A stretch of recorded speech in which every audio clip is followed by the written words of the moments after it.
Hello matriculants. Today the lesson is on conjunctions. We are going to have a look at it, the different types that we find, and then we're going to do an exercise. The last lesson before we meet up, we are going to have a memo discussion on all the questions. So here we go. Right, so first of all, what are conjunctions? What is it? These are words that join words or phrases or clauses or two or more sentences. We find coordinating conjunctions that join two words or ideas of equal weight. She sang in the competition and won the trophy. Subordinating conjunctions join a main clause to a subordinate clause. They worked hard at their academics, although school was closed due to the coronavirus. When we look at the word since, the conjunction since, it is used to emphasize the second action or the consequence. The part starting with since can have one of the following, normally an ing word, or a past tense time word, or a past tense verb. The second action then takes has or have, and the third column word. Since starting school this year, she has written only one exam.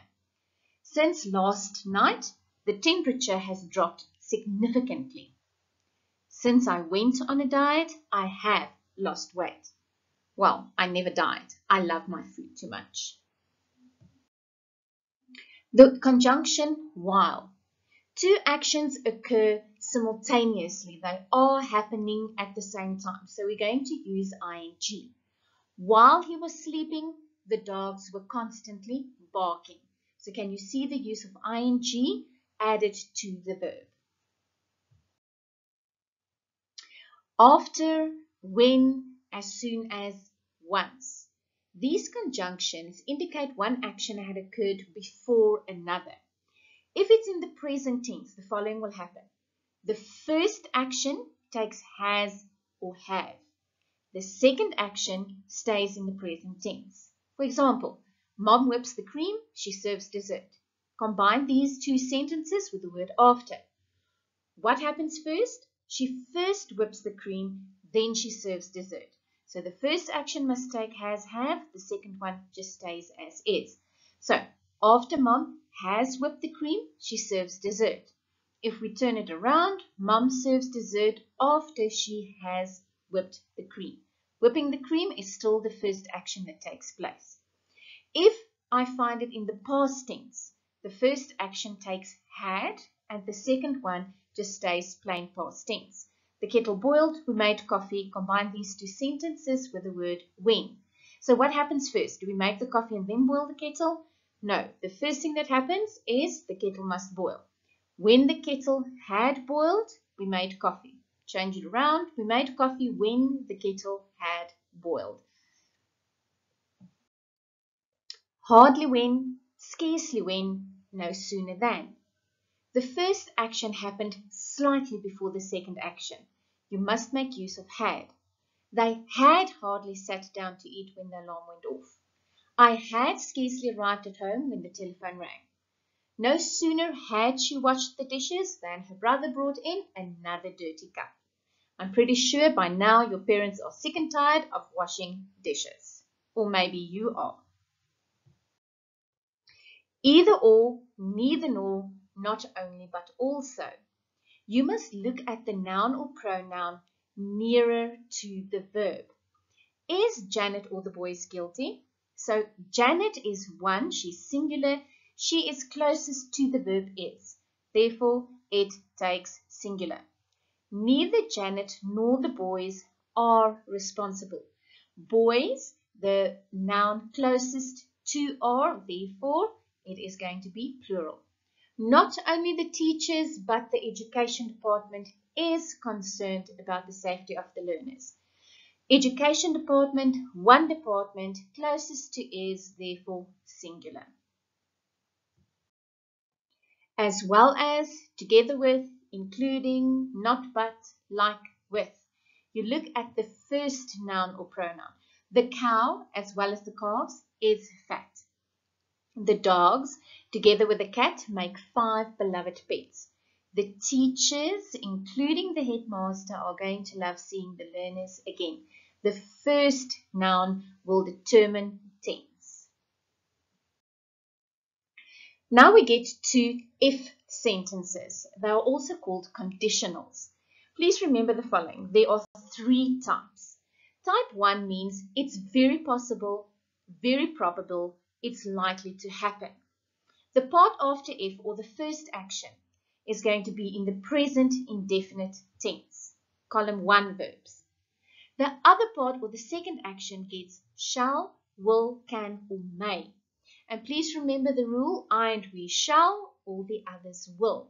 For example, if you follow my directions, you will find the bookstore within 5 minutes. It's very possible.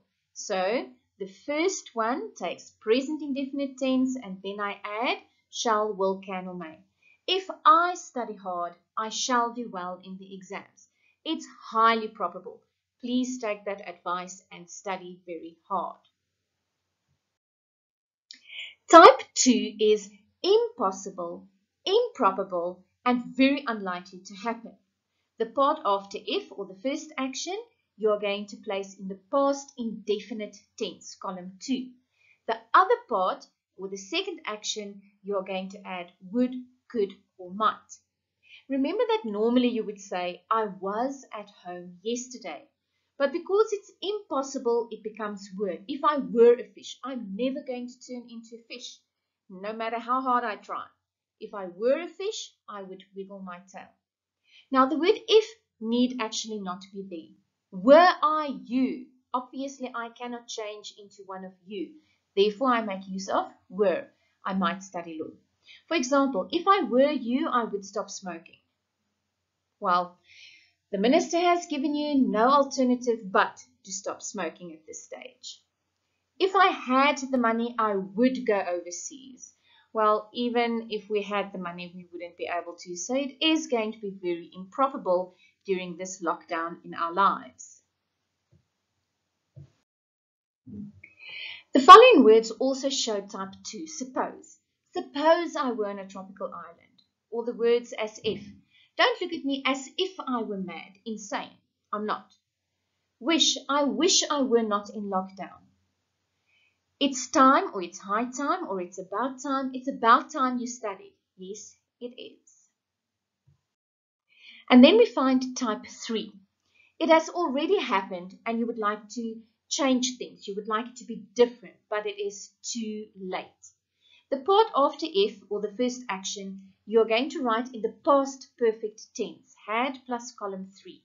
The other part, or the second action, gets would have, could have, might have. For example, if I had studied harder last term, my marks would have been better.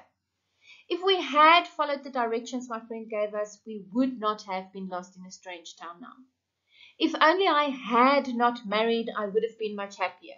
Not necessarily my case, ladies and gentlemen, just an example. I wish I had studied.